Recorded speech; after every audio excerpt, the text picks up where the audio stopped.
हम एक उत्साह बहुत इंपॉर्टेंट इंग्रेडिएंट है ना? हमें, चाहे हम जप करें, आरती करें, भगवान का जो भी कार्य करें, भगवान को भोग लगाए, तो बहुत उत्साह के साथ हमें जो भी भक्तिमय कार्य है वो करना चाहिए, क्योंकि डिवोशन डिवोशन अगर रहेगा तो उत्साह अपने आप आएगा। बट अगर डाउट रहेगा, पता नहीं हम भोग लगा रहे, भगवान लेंगे नहीं लेंगे, शास्त्रों को पढ़ रहे हैं, पता नहीं समझ आएगा नहीं आएगा, पहले से ही डाउटफुल है, तो बहुत ज्यादा उत्साह नहीं आता। लेकिन अगर फर्म फेथ है, प्रेम है, डिवोशन है, तो फिर उत्साह भी आएगा। और ये उत्साह बहुत इंपॉर्टेंट इंग्रेडिएंट है हमारे सारे भक्तिमय कार्यों के लिए, है ना? क्योंकि जब उत्साह के साथ नहीं करेंगे ना, ऐसे मरे मरे करेंगे, है ना, भगवान बोलेंगे यार इसको क्यों टॉर्चर करवा रहा हूँ मैं, है ना, क्यों इसको टॉर्चर करवा के इसको माला करवा रहा हूँ। फिर भगवान थोड़ा बहाना देते, बेटा तुमको बाहर घूम के आना है और बहुत ही जगह थोड़ा देख लो। तो बट अगर हम उत्साह के साथ करने का मतलब है कि हम सच में अपना जान प्राण लगा रहे हैं, है ना, कुछ एनर्जी दे रहे हैं। अभी क्या होता है कि चैंटिंग के टाइम पे हम उत्साह नहीं दे रहे हैं क्योंकि बहुत ज्यादा फेथ नहीं है ना, कि ये भगवान का नाम भगवान से अभिन्न है। लेकिन सोचें कितने उत्साह के साथ करेंगे। अभी अगर नरेंद्र मोदी जी हमारे सामने आ जाएंगे, तो कितने उत्साह के साथ उनको हरे कृष्णा बोलेंगे, है ना, जो भी कार्य करेंगे तो कितना उत्साह रहेगा, क्योंकि भरोसा है कि ये तो इंडिया के प्राइम मिनिस्टर है ना। तो उसी तरीके से भगवान का नाम भगवान से अभिन्न है, ये चीजें भगवान को भोग लगा रहे तो भगवान पा रहे हैं, इसमें विश्वास करते हुए हमें इन कार्यों को बड़ा उत्साह के साथ करना चाहिए, है ना। तो वो आधा अधूरा मन से जब करते हैं ना, तो फिर अभी सोचिए ना, आपके सामने कोई व्यक्ति आए मरा मरा सा, है ना, तो मतलब एकदम इस तरीके से आपसे बात करे, मतलब आप फिर आप ही नहीं मिलना चाहोगे कि अरे यार ये सबसे सड़ा हुआ मुझे दिखाने आ गया अपना, है कि नहीं। तो भगवान को भी थोड़ा सा लगता है ऐसा तो क्या है कि थोड़ा उत्साह डालना बहुत जरूरी है। बट ये उत्साह प्रॉब्लम क्या है कि हम शुरुआत में तो खूब डालते हैं, है ना। भक्ति के भी इनिशियल स्टेज में आप देखिए हमारा ग्राफ कितना ऊपर रहता है ना, क्योंकि सब कुछ नया नया लगता है ना। तो जैसे पहला पहला प्यार में लोग उत्साहित रहते हैं, उसी तरीके से भक्ति में भी आते हैं तो थोड़ा पहला पहला इनिशियल स्टेज में ऐसा ही उत्साहित रहते हैं हम लोग।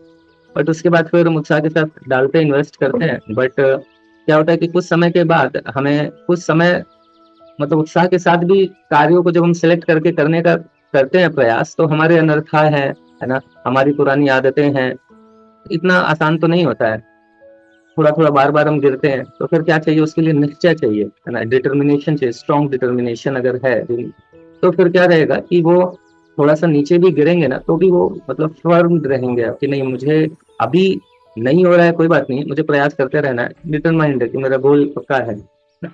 तो बट क्या होगा कि तुरंत रिजल्ट कभी नहीं मिलेगा, तो फिर क्या चाहिए कि पेशेंस चाहिए। तो जिसने ये तीन चीज दिखा दी, पेशेंस रखते हुए अपनी भक्ति में उत्साह करता हुआ, तो 100% है कि भक्ति में तो सक्सेस मिलना ही है। क्यों? क्योंकि यहाँ पे कोई कंपटीशन तो है नहीं किसी का किसी से, सभी के लिए भगवान ने सीट रिजर्व करके रखी हुई है। तो इसलिए ये तीन चीज बहुत महत्वपूर्ण है ना। तो बट वही प्रॉब्लम क्या होता है कि हम जब हम प्रयास करते हैं कुछ भी कार्य करने का, अपने भक्ति के स्टैंडर्ड्स को बढ़ाने का, तो हमारे अनर्थाओं के कारण हम बढ़ा नहीं पाते हैं।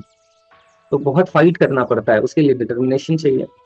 और कई बार हम कर भी लेंगे, जैसा ये एग्जाम्पल मेरे लिए बड़ा प्रैक्टिकल है ना, कि रात को कम खाना, वो उसी में बहुत समय लगता है, कई बार वो चाह के भी नहीं हो पाता है ना। बट फिर क्या होगा कि काफी प्रयासों के बाद अगर वो कम भी पाया, तो ऐसा नहीं है कि जिस दिन कम पाया उस दिन अगले ही दिन एकदम 3:30 बजे 3 बजे नींद खुल गई कि अच्छा कल कम पाया था, ऐसा नहीं होता है ना। क्योंकि कुछ दिन तक तो वो इनर्शिया में लगेगा, बट फिर लगता है अरे यार इतना मेहनत कर रहे हैं, इतना कॉम्प्रोमाइज भी कर रहे हैं, है ना, बट फिर भी ऐसा हो रहा है, क्या ही फायदा है। तो उस समय हम लोग थोड़ा सा होप छोड़ देते हैं। बट जब कुछ समय लगे रहेंगे पेशेंस के साथ, तो फिर डेफिनेटली हमारी आध्यात्मिक प्रगति होगी। तो ये सारी चीजें थोड़ा सा हमें हाँ, मतलब समझते हुए ही भक्ति करनी चाहिए। ठीक है, बाकी हम लोग जो बुक रीडिंग कर रहे थे, बुक रीडिंग में हम लोग बेसिकली सरेंडर के विषय में बात कर रहे थे कि समर्पण।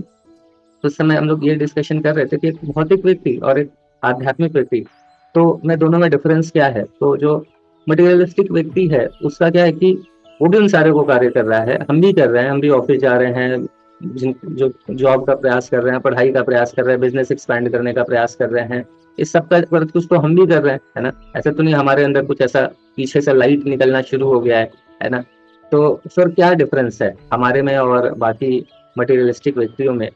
तो हमारे में ये है कि हमारा जो सरेंडर है वो किस पे है, वो भगवान के ऊपर है। बस यही डिफरेंस है कि नॉर्मल व्यक्ति का जो सरेंडर है वो किसके ऊपर होता है, वो अभी भी बेचारा स्ट्रगल करता है अपना सरेंडर वो बार बार अपने, चाहे वो अपने पति पत्नी बच्चे माता पिता, धन संपत्ति, ऐश्वर्य, अपना सुंदर रूप, अपनी बॉडी, तो ऐसा ऐसा उसका शेल्टर होता है। बट हम ये सारा कार्य करते हुए भी भक्तों को ये पता होता है कि वास्तव में एकमात्र शेल्टर तो भगवान ही है ना। तो अगर भगवान बचाएंगे तो कौन मार सकता है, और भगवान मारेंगे तो कौन बचा सकता है। लेकिन भगवान अगर, तो ये भी हम समझते हैं, दूसरा हम ये भी समझते हैं कि भगवान मारेंगे तो भी हमारे भले के लिए और बचाएंगे तो भी भले के लिए। ये दोनों स्थिति में भगवान करेंगे तो हमारा भला ही है ना। तो ये क्लैरिटी हमें रहती है कि भगवान मार के भी बचाएंगे और बचा के भी बचाएंगे, दोनों स्थिति में बचाएंगे, है ना। तो ये दो पॉइंट हम समझते हैं। पहला क्या कि अगर भगवान बचाए तो कौन मार सकता है, भगवान मारे तो कौन बचा सकता है।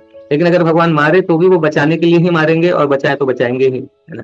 तो नहीं आओ, ये जो भगवान सुहृदम है, supreme proprietor, supreme supreme well wisher, supreme enjoyer, ये भक्तों को धीरे धीरे क्लैरिटी आने लगती है ना। तो यही डिस्टिंग्विश करता है कि एक भक्त और अभक्त को, है ना। तो दोनों ही सेम कार्य करते हुए भी दोनों डिफरेंस तो रहेगा, है ना। जैसे अभी भी हम लोग रथ यात्रा के लिए परमिशन नहीं मिल रहा है हम लोगों को, हम लोग काफी प्रयास कर रहे हैं। तो क्या है कि इसका मतलब ये नहीं, डिवोटीज प्रयास कर रहे हैं, चाहे वो कुछ इनका उनका लोगों का हेल्प लेने का, है ना। तो हम लोग सब प्रयास तो कर रहे हैं, बट पता है कि अल्टीमेटली भगवान हमारे क्या कर रहे हैं, पेशेंस को ही देखेंगे। फिर हम देखेंगे कि अगर सच में जेन्युइनली इच्छा है और हमारा सही भाव है और भगवान की इसको सेवा लेने की इच्छा है, तो फिर भगवान माध्यम बना देंगे। तो हम प्रयास तो कर रहे हैं, हम इधर भी अप्रोच कर रहे हैं, ये देख रहे हैं कुछ अगर पॉलिटिशियन को अप्रोच करना पड़े, मीडिया वालों को, इसको उसको ट्राई कर रहे हैं। बट शेल्टर हमें पता है कि शेल्टर तो वास्तव में भगवान ही का है ना। और भगवान से ही प्रार्थना कर रहे हैं। बट इसका तो ये भी नहीं है कि जो माध्यम है उसके प्रति में अनग्रेटफुल रहते हैं। ऐसा नहीं कि अरे आप तो बस निमित्त है, आपने किया ही क्या है ना। तो ऐसा भी नहीं है। अगर भगवान किसी को माध्यम बना के भी हमारा हेल्प कर रहे हैं तो हमें उनके प्रति भी एक्सट्रीमली ग्रेटफुल तो रहना चाहिए। इसका मतलब ये नहीं कि हम ग्रेटफुल नहीं रहेंगे, सोचेंगे हमारा शेल्टर तो भगवान है तो हम क्या ही किसी का ग्रेटफुल रहें या ये सोचें। तो नहीं, ऐसा नहीं है। हमेशा हमें कृतज्ञता को मेंटेन करके रखना है, जिससे भी हमें जो भी कुछ मिल रहा है ना। और सबसे बड़ा प्रॉब्लम वही है आज के टाइम पे, जैसे कटोर जी बता रहे थे कि चाहे गृहस्थ आश्रम की बात करा जाए तो प्रॉब्लम क्या है कि हस्बैंड वाइफ में भी है ना, मतलब सबको लगता है कि मैं किसी पे डिपेंडेंट नहीं हूँ, इंडिपेंडेंट हूँ। तो भक्ति का ये एक, कई बार भक्ति का भी साइड इफेक्ट हो जाता है। नॉर्मल मटेरियलिस्टिक लोगों को तो लगता है, जैसे प्रभु जी बता रहे थे कि पहले हस्बैंड वाइफ एक दूसरे पे डिपेंडेंट होते थे, तो इसलिए रिलेशनशिप में तो ग्रेटफुलनेस रहता था, तो अच्छा चलता था संबंध, क्योंकि पत्नी को लगता था कि हाँ फाइनेंशियली मैं पति पे निर्भर हूँ, तो वो भी थोड़ा हम्बल रहती थी, थोड़ा ग्रेटफुल रहती थी। पति को भी लगता था कि घर को संभालने के लिए, कुकिंग करने के लिए मैं अपने पत्नी पे निर्भर हूँ, है ना। तो उसको भी, वो भी थोड़ा सा हम्बल और ग्रेटफुल रहता था। अभी तो दोनों को लगता है कि अरे जॉब तो मैं भी कर रही हूँ, पैसा तो मैं भी कमा रही हूँ, और हस्बैंड को लगता है कि खाना नहीं बनाओगी तो क्या हो गया, मैं जोमेटो से मंगा लूंगा, है ना। तो यहाँ से मिला मंगा लूंगा, वहां से मंगा लूंगा, मेड रख लूंगा, अर्बन क्लैब बुला लूंगा, है ना।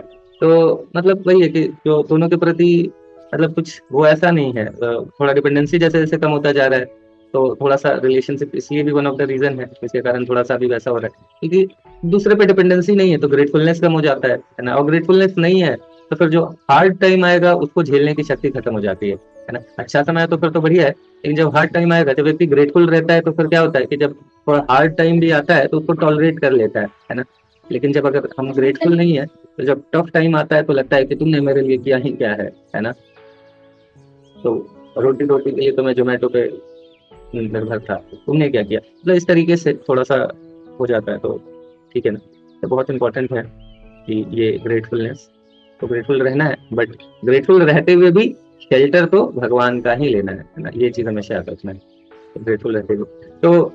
तो ये सरेंडर है क्या, सरेंडर के विषय में भी पहले तो ये कि आत्म साक्षात्कार का अर्थ है अपने आप को सर्वदा पूर्ण पुरुषोत्तम भगवान के आश्रित समझना, है ना। तो ये बहुत एकदम खतरनाक स्टेटमेंट है, मतलब खतरनाक पॉजिटिव वाला। तो इसको नोट कर सकते हैं कि हम कौन व्यक्ति आत्म साक्षात्कारी है ना, और कौन नहीं है, उसको इस बात से डिस्टिंग्विश कर सकते हैं। कई बार बोलते हैं ना लोग, अरे हमारा तो पूरा भगवान के प्रति एकदम आत्म साक्षात्कार है, हम तो रियलाइज सोल है। तो कैसे, कौन व्यक्ति कितना रियलाइज सोल है, ये इस बात पे डिपेंड करेगा कि हमने कितना अपने आप को भगवान के आश्रित समझा है ना। इसी से हम समझ पाएंगे कि वास्तव में हम कितने आत्म साक्षात्कारी हैं। जैसे श्रील प्रभुपाद जी के ही हम लोग केस में देखते हैं कि प्रभुपाद जी का कितना मतलब अनफ्लिंचिंग फेथ था भगवान के नाम के ऊपर, है ना, शास्त्रों के ऊपर। प्रभुपाद जी ने बोला कि शास्त्रों में बताया गया है कि पृथ्वी, चैतन्य महाप्रभु ने बोला है कि पृथ्वी में जितना भी नगर है, ग्राम है, वो हर जगह मेरे नाम का प्रचार होगा, और हर जगह पे मतलब हरे कृष्ण महामंत्र का प्रचार होगा। तो श्रील प्रभुपाद जी को कंप्लीट फेथ था इस स्टेटमेंट पे कि महाप्रभु ने बोला है, भगवान ने बोला है तो ये होगा। शास्त्रों पे ये फेथ था, है ना। और भागवतम पे फेथ था कि भागवतम जाना चाह रहा है, भागवतम जा रहा है, मैं भागवतम को लेके जा रहा हूँ, मैं भागवतम को लेके नहीं जा रहा हूँ, भागवतम मुझे लेके जा रहा है। तो ये फेथ था स्क्रिप्चर्स के ऊपर, महाप्रभु के स्टेटमेंट, भगवान के स्टेटमेंट के ऊपर, है ना। तो और Krishna consciousness is the worldly shelter, ये उनके गुरु महाराज जी ने उनको जो फेथ दिया। कई बार हमारा मतलब प्रभुपाद जी ने जस्ट एक एग्जाम्पल सेट किया हम सभी के लिए कि जरूरी नहीं है कि ये हमारा फेथ इनिशियली ही आ जाए, है ना, बट ये फेथ भी गुरु ही ट्रांसफर करते हैं। जैसे श्रीला भक्ति सिद्धांत सरस्वती ठाकुर प्रभुपाद जी ने उनको ये बताया कि ये दुनिया में हर कुछ है, सिर्फ एक ही चीज की कमी है और वो है कृष्ण कॉन्शियसनेस की, कृष्ण भावनामृत की। तो शुरुआत में प्रभुपाद जी को ये चीज, जिस समय प्रभुपाद जी यंग थे, है ना, जब अभयचरण बाबू थे, उस समय तो ये चीज को उतना रिलेट नहीं कर पाए, बट वही फेथ श्रीला भक्ति सिद्धांत सरस्वती ठाकुर प्रभुपाद जी ने उनके अंदर ट्रांसफर किया एंड ग्रेजुअली प्रभुपाद जी ने उसी चीज पे उस चीज को समझा। और देन फाइनली जो प्रैक्टिकली जब प्रभुपाद जी ने उस चीजों को करके दिखाया तो इतना वही कर सकता है। ठीक है, हरे कृष्ण। तो प्रभुपाद जी ने जो इतनी चीज करके दिखाई, तो यही है कि ये अनफ्लिंचिंग फेथ था, है ना। तो हमें भी इस बात को समझना है। तो यहाँ पे बताया जा रहा है कि वास्तव में ये है क्या, है ना। तो शेल्टर आश्रित समझने का क्या मतलब है, तो फिर आगे बताया जा रहा है कि श्री चैतन्य महाप्रभु कहते हैं, अयि नंदा तनुजा किंकरम पतितम माम विषमे भवाम बुधो कृपया तव पाद पंकज स्थिता धूलि सदृशम विचिंतया। तो यही बता रहे कि हे प्रिय कृष्ण, हे नंद महाराज के पुत्र, मैं आपका नित्य दास हूँ, पर किसी प्रकार मैं इस ज्ञान के सागर में गिर पड़ा हूँ। कृपा करके मुझे इस मृत्यु सागर से मेरा उद्धार करके अपने चरण कमलों में धूलि के कण के रूप में मुझे स्थान दीजिए। क्योंकि हम तो वही है कि चूंकि हम मोह में हैं, अतः देवहूति कहती हैं कि स्वभृत संसार संसार तरो कुठारम, श्रीमद् भगवद गीता आई थिंक 15.1 से 5 है। मैं इस संसार को वट वृक्ष के समान बताया गया जिसकी जड़ें ऊपर व शाखाएं नीचे हैं। तो ये सारा चीज तो हमने पढ़ लिया था पढ़ने के लिए। तो बहुत महत्वपूर्ण चीज यहाँ पे बताया जा रहा है कि आश्रय अल्टीमेटली हमें क्या करना है कि जैसे हमने डिस्कस किया कि वास्तव में आत्म साक्षात्कार का मतलब क्या है। आत्म साक्षात्कार का यही मतलब है कि इसी बात को समझना कि भगवान ही अल्टीमेट शेल्टर है ना। ये बात जब तक हम नहीं समझेंगे ना, तब तक सच में बहुत डिफिकल्ट है। मतलब जैसे क्या है कि कई बार लोगों को ऐसा सुनने पे लग सकता है कि अरे ऐसा बोल रहा है तो मतलब फिर हमारा तो रिलेशनशिप खराब हो जाएगा बाकी लोगों के साथ। हम तो अभी सोच रहे हैं मेरी पति शेल्टर है, मेरी पत्नी शेल्टर है, और मेरे ये शेल्टर है, वो शेल्टर है, पैसा शेल्टर है। तो फिर कैसे करेंगे अगर हमारा वो वही टूट गया तो फिर तो हम लोग कुछ भी नहीं कर पाएंगे, है ना। रिलेशनशिप तो इसी बेसिस पे है कि एक दूसरे को शेल्टर समझ रहे हैं, बट वास्तव में ये रिलेशनशिप ऐसा समझने से उल्टा खराब होगा क्योंकि जब हम शेल्टर समझते हैं और शेल्टर पूरा नहीं होता है तो फिर क्या होता है, तो दुख होता है ना। लेकिन अगर शेल्टर के रूप में हम नहीं देख रहे हैं तो इतना दुख नहीं होगा। जैसे अगर मान लीजिए, अगर कई बार होता है ना, हम अपना कोई फ्रेंड है, क्लोज फ्रेंड है, उसको शेल्टर समझ रहे हैं, या हस्बैंड वाइफ एक दूसरे को शेल्टर समझ रहे हैं, बताते मेरे घर में ये प्रॉब्लम था, बचपन में ऐसा था वैसा था।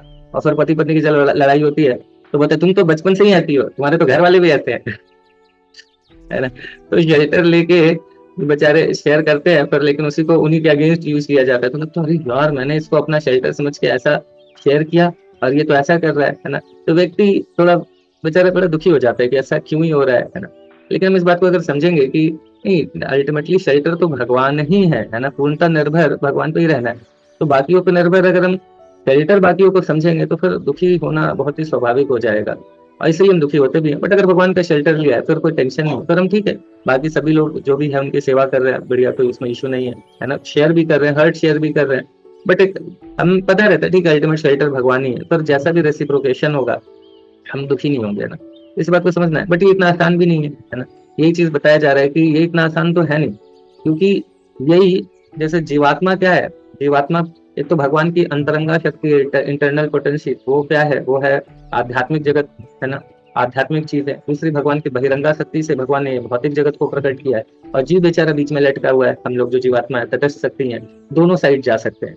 तो हम अगर आध्यात्मिक जीवन भी जी सकते हैं, भौतिक जीवन भी जी सकते हैं, है ना। अगर हम भौतिक चीजों पे आश्रित हैं, मटेरियल कंसेप्शन ऑफ लाइफ है ना, एक्चुअली मटेरियल लाइफ को कभी मना नहीं किया गया है। कई बार हम लोग ये सोचते हैं ना कि आध्यात्मिक जीवन का मतलब कि भौतिक जीवन को त्यागना, तो भौतिक जीवन त्यागना नहीं है, मटेरियल लाइफ त्यागना नहीं है, मटेरियल कंसेप्शन ऑफ लाइफ को त्यागना है ना। ये जो भौतिक धारणा है हमारी अपने जीवन के लिए, बस उसको त्यागना है ना। तो उसको त्याग दिया तो हो गया। तो मटेरियल कंसेप्शन ऑफ लाइफ को बस त्यागना है। तो जीव आत्मा हमें क्या करना है कि हमें शेल्टर अल्टीमेटली भगवान का लेना है। तो ये ग्रेजुअली जब हम कई सारे अपना भौतिक शेल्टर लेते हैं, थोड़ा वो शेल्टर टूटता है, थोड़ा रियलाइजेशन आता है, थोड़ा शास्त्र पढ़ते हैं, तो ग्रेजुअली धीरे धीरे हम समझते हैं कि सच में वास्तव में भगवान ही एकमात्र शेल्टर है। तो वही करते हुए, बाकी सारा काम करते हुए भी, बट शेल्टर तो हमें भगवान का लेना है। और यही डिफरेंस है। जैसे अभी एक डिवोटी मेरे से, वैसे मेरे फ्रेंड ही है, मेरे से पूछ रहे थे कि प्रभु जी आप तो बोलते हो सिंपल जीवन है ना, और आप ग्रेटर नोएडा वेस्ट के लिए लोगों को विला का सपना दिखा रहे हो है ना। आप तो सिंपल लिविंग हाई थिंकिंग की बात करो, बोल रहे हो आपकी ग्रेटर नोएडा वेस्ट में हम लोग टेम्पल बनाएंगे तो उसमें डिवोटीज के लिए विला बना रहे हैं, मतलब ऐसा ये कर रहे हो। तो फिर वही है कि अल्टीमेटली भगवान की सेवा अगर हम लोग करने का प्रयास करें, जैसे श्रील प्रभुपाद जी बता रहे, इतने मंदिर बनाए हमने, है ना, या अभी भी हम लोग कई सारा प्लानिंग करते रहते हैं। तो इसमें क्या है कि ठीक है, जैसे बताया जा रहा है कि भौतिक जीवन जीना है, जैसे एग्जाम्पल दिया जा रहा है क्या किस तरीके से हमें रहना है इस भौतिक जगत में। जैसे श्रील प्रभुपाद जी अन्य जगह एग्जाम्पल देते हैं कि वैसा ही जैसे कि कीचड़ में क्या है, कमल है, तो टच नहीं करता है उसमें रहते हुए भी, तो उसी तरीके से हमें ये तो रहना है इस मटेरियल वर्ल्ड में, तो बाकी सारी चीजें करनी पड़ती है। कई बार अलग अलग चीजें करनी पड़ती है, टेम्पल कंस्ट्रक्शन हो रहा है, या अभी जैसे परमिशन लेना है, तो कई बार पॉलिटिकल लोगों का हेल्प लेना, तो कई चीजें पड़नी, बट हम उसमें कैरिड अवे नहीं हो जाएंगे, हम उसी में खो नहीं जाएंगे, लॉस्ट नहीं हो जाएंगे, है ना। तो यही इसी चीज से बचना बहुत महत्वपूर्ण है कि ऐसा नहीं कि अगर मंदिर बनाते बनाते सोचा अरे वाह हमने तो मंदिर बना लिया, हम तो बिल्डर भी बन सकते हैं, है ना। फिर इस तरीके का जो भी चीजें हम कर रहे हैं भगवान की सेवा के लिए, उसमें लॉस्ट नहीं हो जाए उस कार्यों को करते हुए भी, बट हमारा शेल्टर तो भगवान का ही लेना है। तो ये बहुत महत्वपूर्ण है इस बात को ही समझना, ठीक है ना, कि अल्टीमेटली सारा चीज करते हुए भी रहना, यही जो वैराग्य है, बाकी भौतिक चीजों से रखना और शेल्टर और प्रेम भगवान को सेंटर में रख के सारे कार्यों को करना, बट उसे वैराग्य भी रखना, है ना। तो ये बहुत इंपॉर्टेंट है, क्योंकि भगवान को क्या चाहिए, एक ही चीज चाहिए। भगवान कह रहे मुझे बस वो जो डिवोशन है वो चाहिए, और कुछ भी नहीं मांग रहा है, बोले बस डिवोशन रखो, जो कार्य कर रहे हो करो, डिवोशन हृदय हर्ट है वो भगवान को देके रखे, समर्पण भगवान को देके रखे, बाकी सारा कार्य करते रहे, है ना। तो फिर कोई दिक्कत नहीं है, फिर कोई दिक्कत नहीं है, हम भी 100% सेटिस्फाइड रहेंगे, हैप्पी रहेंगे। बट अगर कार्य हम आध्यात्मिक भी कर रहे हैं, बट अगर हमारा हृदय वो भौतिक आसक्तियों में फंसा हुआ है, उसी चीजों में, तो फिर डिफिकल्ट है। तो जैसे भी शिखा माता जी अपनी रिस्पॉन्सिबिलिटी को करने के लिए अमेरिका गई है, बट माता जी का हृदय इधर ही है, राधा गोविंद देव जी के चरणों में, तो कोई फर्क नहीं पड़ता आप अमेरिका में हो चाहे बांग्लादेश में हो, है ना। लेकिन वही है कि हम भारत में भी रह के अगर अमेरिका के विषय में सोच रहे हैं, है ना, तो फिर क्या ही मतलब है। तो ये डिपेंड करता है कि हम जो कंसेप्शन ऑफ लाइफ है वो क्या है ना। कोई वृंदावन में भी रह के सोच सकता है कि यहाँ पे ना मैं काम करता हूँ, गेस्ट हाउस बना लेता हूँ, बहुत कमाई हो जाएगा, तो व्यक्ति वृंदावन में रह के भी वृंदावन में नहीं है ना। और कोई वृंदावन के बाहर रह के भी वृंदावन के विषय में और भगवान के विषय में, उनकी सेवाओं के विषय में सोच रहा है, तो बाहर रह के भी वृंदावन है। तो यही डिफरेंस है ना। तो इसी चीज को बताया जा रहा है कि हम कार्यों को करते हुए भी आसक्त नहीं रहना है उन चीजों से, और एकमात्र शेल्टर भगवान का लेना है। Krishna Krishna Hare Hare Hare Rama